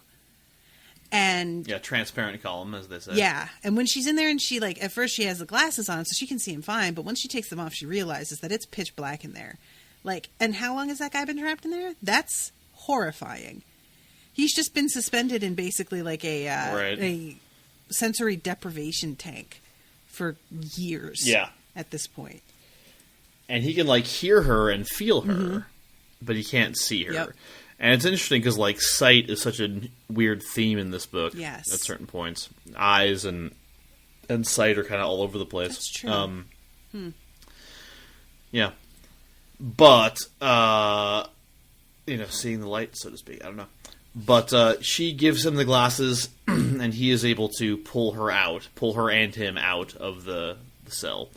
And thus begins the great cycle of Meg being disappointed that adults don't just have the answers, which is a fantastic theme. Yeah. Also. Yep. Because she feels so safe right now and so sure that everything's going to be okay. And he's like, I also love that he meets Charles Wallace and he's like, this is my kid? And she's like, no, it's not. It's not. Yeah. Because he's being a dick. Yeah. Hey, Pop. Hey, Pop. You punk ass. Such a dick. I'm gonna go do drugs and skip school. He also laughs at Meg when the first time she tries to get to her dad, she, like, bounces off the wall and he, like, snickers at her, and that's when she's like, okay, this is definitely not my brother. Yeah. Yeah, so when they get her father out, they all head over to see it. Charles is very displeased because she used these glasses that she's not supposed to have. Yeah. And this is when we find out that it's a brain. And I was actually really startled on reread because I have always pictured the brain as being huge. And that it's like, I've pictured it as the size of like a wheelbarrow kind of thing. Right. And it turns out that it's actually only slightly oversized from a regular human brain, which for some reason makes it worse to me. Yeah, and it actually says in the text, it says just oversized enough to be creepy, to be unnatural, which I love that detail. Yeah. Yeah, I don't know why I didn't remember it, because it specifically says, like you said, and I just never really, like, saw it that way in my head. And now it's like, again, this is what I feel like the movie just missed so much, is that nothing is so dramatically different in this world that it feels like another planet. Everything is just not quite right, though. And the fact that the brain is only a little oversized. I mean, what she winds up fighting in the movie is this giant fucking... It's like a... what's his name? Doctor Strange, basically. When he goes to like other dimensions Dormammu. And shit. Yeah. Yeah. And this is such an ordinary scene in so many ways. And it just doesn't work when you make it this foreign monster rather than something that's really familiar and just kind of wrong. Yeah. There's a reason it's the uncanny valley. It's like you have to have that. It has to be close enough to what you expect that for it to be a little bit off is weird. Agreed. So at this point, she has been trying to get through to Charles.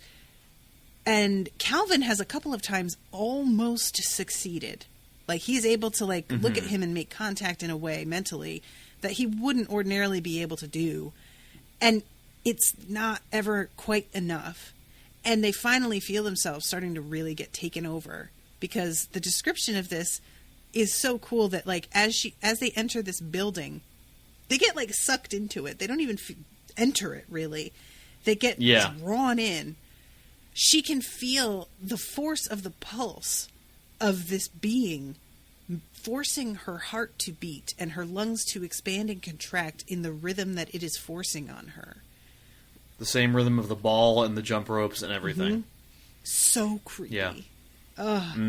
So she is starting to, like, go under, and her eyes are getting clouded with red.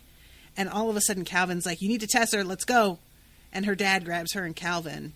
And the next chapter, she is frozen solid and can barely move.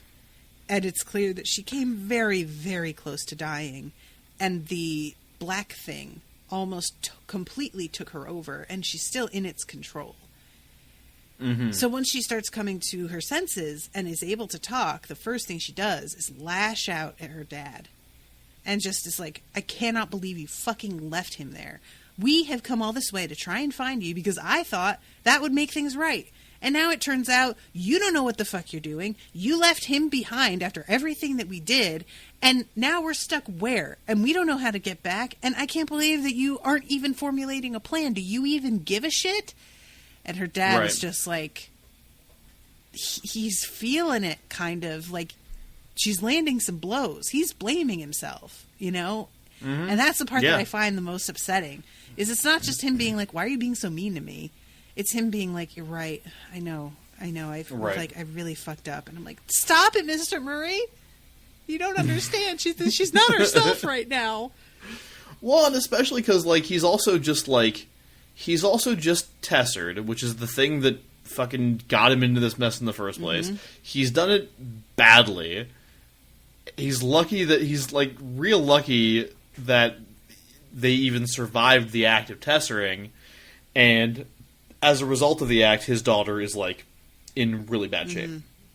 So he's probably prepared to blame himself anyway. And we get, during this scene, we get a lot of exposition from him while they're just waiting around for Meg to feel better about, like, how he got here. Right. And, you know, he was working for the government, the team of scientists decided to try tessering and shit like that. And the one guy who did it first has just never been seen again. Yeah, we don't know where he went. So this is when we encounter Aunt Beast for the first time. Best character ever, not in the movie. Best character. Like, I know. None of this is in the movie. And it's a crime.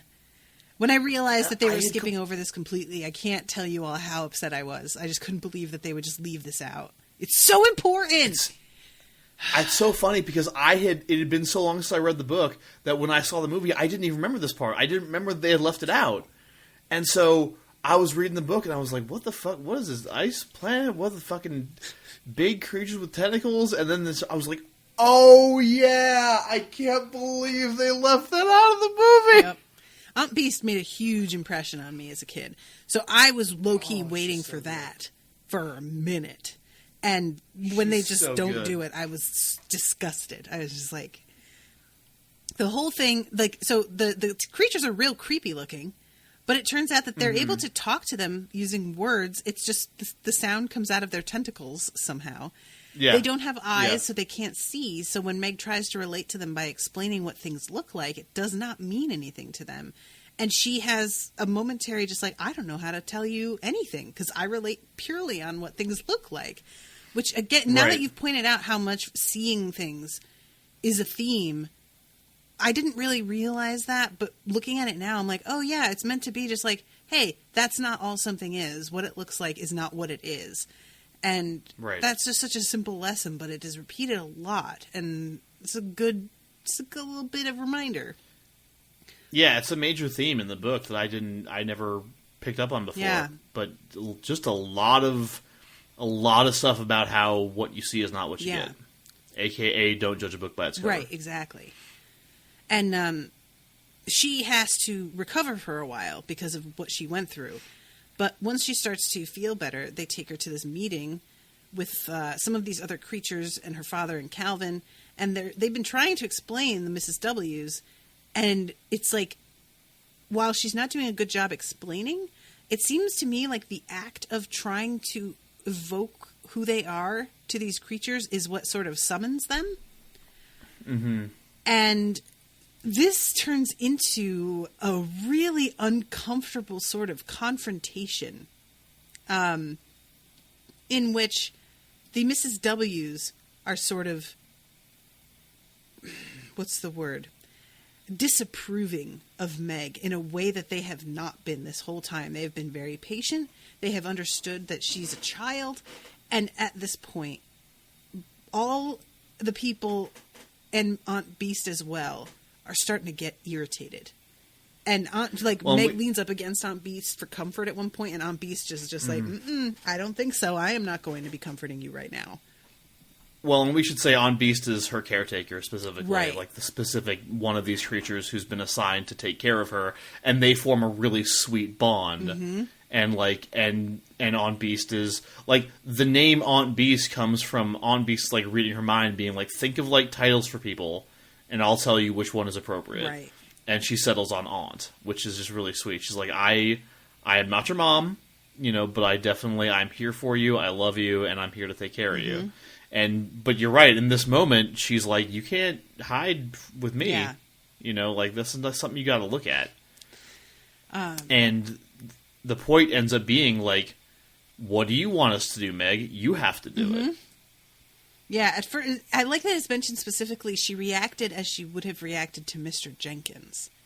It's just like showing how like this belligerence just surfaces in her, and she can't help it to a degree. Like, she has to learn how to fight it, but she hasn't learned that yet, really. And she says, we've got to ask them for help now. You're just stupid if you think we don't. Aunt Beast... Oh, that's before, yeah. Aunt Beast spoke to the others. The child is distraught. Don't judge her harshly. Sometimes we can't know what spiritual damage it leaves, even when physical recovery is complete. Meg looks angrily around the table. The Beast sat there, silent, motionless. She felt she was being measured and found wanting. And then the Mrs. W show up, and she says, please save him. And they're like, we can't do that. You know we can't do that. That's not what we do. And what are you asking us for when you know perfectly well we don't just step in and handle shit? That's the point of us bringing you there. So her father's like, all right, well, I'm going to go get him. And they're like, oh, yeah? And then what? And he's like... Yeah, that worked out great for you last time. And Mrs. Whatsit says, we can't allow you to go. And Calvin says, then let me. I almost got him away. And Mrs. Whatsit with him as well is just like, no, you're not the one either. And Meg is just waiting for them to say something and finally just yells, so what are you going to do? Just throw him away? And they leave another silence for a minute until Meg is faced with the fact that she's the last option. And she's like, I can't go. And Mrs. Witch says, did anybody ask you to? And I really love that detail. Nobody is like, Meg, you need to go. They are just letting her arrive to her conclusion, and she's going to have to step up, and she either will or not. But she's acting like, you're all putting all this pressure on me, and everybody's like, we have not said shit to you, actually. Right. Maybe you should look at the fact that you're reacting this way and just figure out what that's about. Figure out your little self-guilt game here, because all we're doing is systematically eliminating every other option. So this leads to her finally being like, fuck, okay, yeah, I get it. I do have to go. She starts crying and yelling, but then she calms down and it's just like, it has to be me, doesn't it? And, if you want to interpret this as, God or whatever, like, stepping in to, like, give her a sign. Like, it does not have to be interpreted that way. Like, she's just, like, because there's a great line. Oh, God, what does Mrs. What's-It say? Right after she says that it can't be her. What do you understand? She says that Dad doesn't know Charles well enough. Calvin's only just met him. And her dad starts arguing and is like, no. We're not sending her in there. Are you kidding me? And finally, Mrs. What's-It is like, you're making this harder for her. All of you arguing about why she shouldn't go. Is she strong enough to test her again? You know what she's been through. Aunt Beast offers to go with her, and they tell her that's certainly not happening. Oh, it's what I was thinking of is when it's after Mrs. Witch says, "Did anybody ask you to?" And she's like, "All right." She starts crying, and she's like, "All right, I'll go. I know you want me to." And Mrs. What's-It says, "We want nothing from you that you do without grace or that you do without understanding." Yeah, which is amazing. And then she's like, "Oh, I get it." And that's when she's like, she looks at her father and with nothing but love or forgiveness, because again, she had been dealing with the fact that her father couldn't make everything better. Like, she went and found him, and they were still fucked. Yep. Even though the adult was in the room, even though their quest was fulfilled. And yeah, and then there's the bit where Aunt Beast is like, "If it will help, I could go to and hold her." Aww. Which is the sweetest thing, because after she came to her understanding, that's when Aunt Beast like wrapped her arm around her again. And Mrs. What's-It's like, "No," and she was like, "I'm afraid not. I just wanted you to know that I would," which is just like, she's so good, tears. pure. Mr. Murray, "Are you remembering that she's only a child? And she's backward," Calvin Bella. Oh my God, Calvin. I love how he can be like, you can say these things and you just don't take offense, because like, he's like, "Lead the way, moron," to Charles earlier in the book. And I was just like, oh, Calvin. And so she's like, "I'm better at math than you. You shut up." And he's like, "All right." "Do you have the courage to go alone?" Mrs. What's-It asked her. Meg's voice was flat. "No, but it doesn't matter." I was just like, you know what? Sometimes it really fucking doesn't. Right? Sometimes it just doesn't. And there's also the great one where she says to her dad, "I wanted you to do it all for me. I wanted everything to be all easy and simple. So I tried to pretend that it was your fault because I was scared and I didn't want to have to do anything myself." And then he's like, "But I wanted to do it for you." Like, that's what every parent wants. Yeah. You know, I really did. Like, I wanted that too. But unfortunately, you do have to do it. And it's just so good because, and again, something the movie completely missed, there's a reason that she's here. Like, the movie treats it like she's just a fucking tag-along, and that, like, nobody wants her there, but she's too stubborn, and she won't leave them alone. And, like, eventually, sure, it's good that she was there, because she's able to save Charles Wallace with love and all that, but here it's like, no, she's here for a reason. She's here because she is literally the only one who can do this. And she's not Charles Wallace, who's like this like higher being or whatever he is. She's not Calvin, who has this like special ability to communicate, which like you would think would make him really useful in this situation. But as it turns out, not as useful as her, because she just really loves her dad and her brother. That's why she's here. And that's why she has to be the one to do it. It's not because she has special powers. It's because she really fucking loves her family. And I love that so much. That it's like, it's such a beautiful, like, no, it's just, you don't need to be some powerful, to win a fight. We find out at the beginning that these women, the Mrs. W's, were stars who, like, gave up their lives as stars in a great, like, burst to, like, win a single fight against the Black Thing. Right. And we find out here is that for humans, it doesn't need to be anything that big or dramatic. You just have to, like, love the people around you and hate the fact that they're being, like, controlled, manipulated, and, like, put down. Right. And be mad about that. You know, because, like, the madder you are about it, the less room it is for fear. And you're going to be afraid, but, like, you have to be so angry on their behalf because you love them that you can go in and pull them out of it. And that's why Meg is, like, one of the great fucking protagonists, I think. Agreed. And I love that the whole book is told from her perspective. It's so important. It's so important. And I really love, too, when her dad's still trying to be like, you're not going. Mrs. Watts says, you are going to allow Meg the privilege of accepting this danger. Like, it's just such a good line. It's just really like, this is just, I love it because most books that have a kind of coming of age moment of realizing the adults don't have all the answers, it's purely from the perspective of the kid realizing that. But this is an adult having to go through that lesson also, that they don't have all the answers, and there's going to come a time where they need the kids to take over and do things for themselves, and that's super hard for parents as well, you know? Mm-hmm. There might be a broader socio-political message there, but I'm sure I don't know what it is.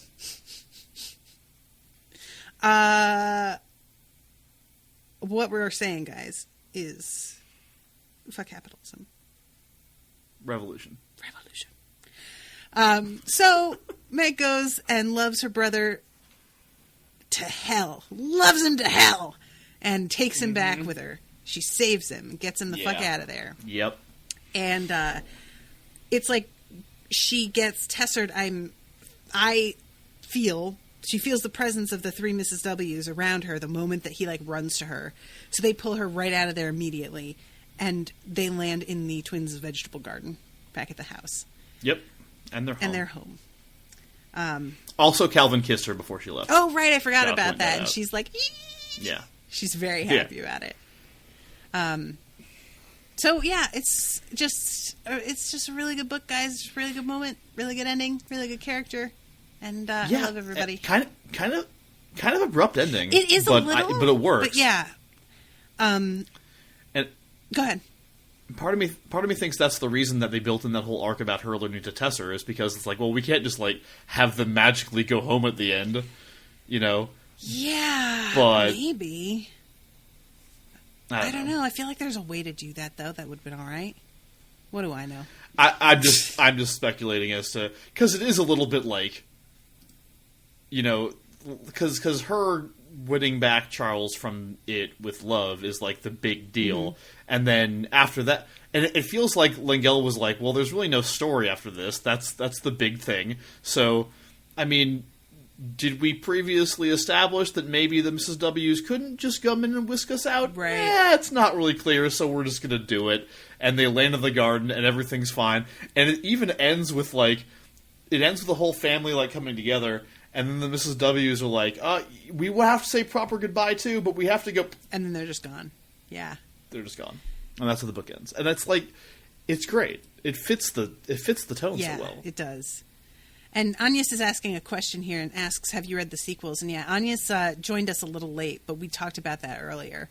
That we have read all of them except the one that had that weird title, A Proper Time? Is that what you said it was? An Appropriate Time?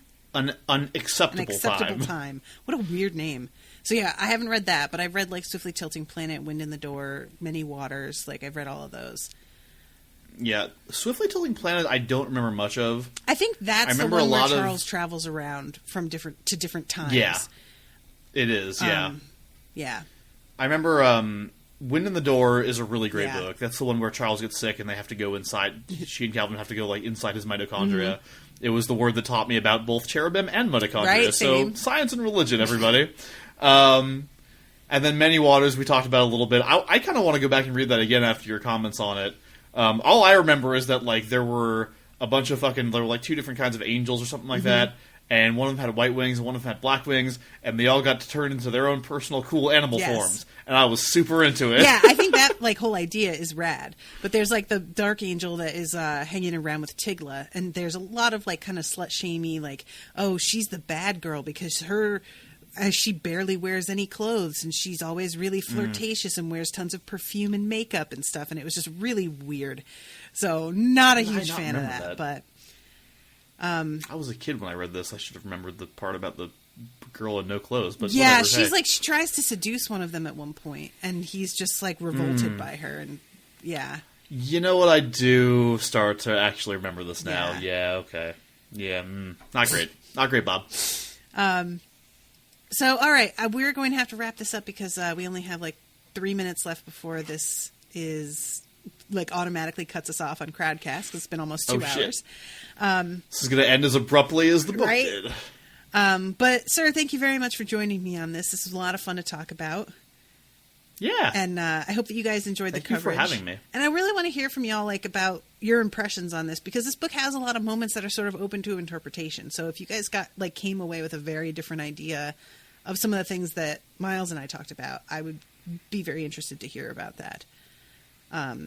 So, yeah. Is there anything you want to add, sir, before we wrap it up?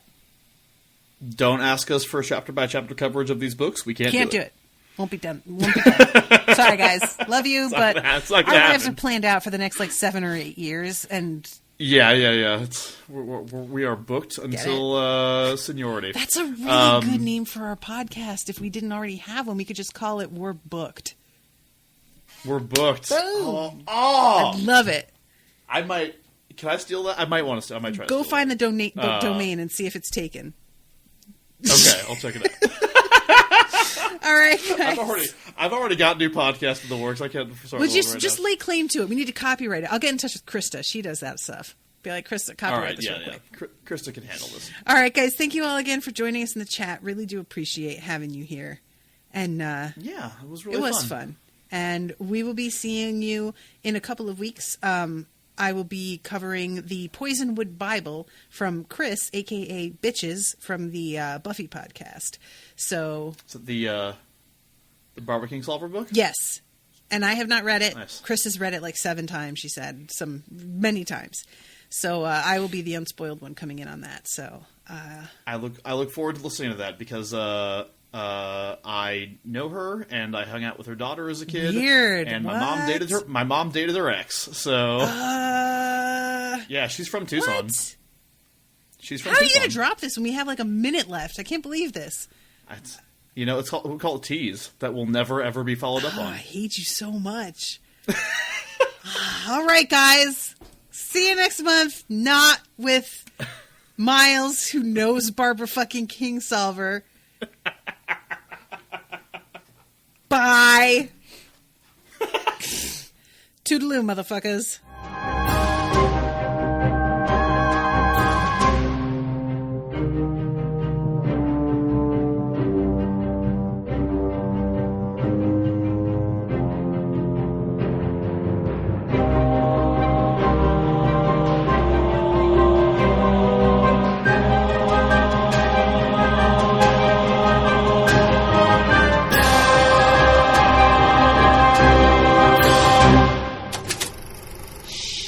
That was an Unspoiled Network podcast.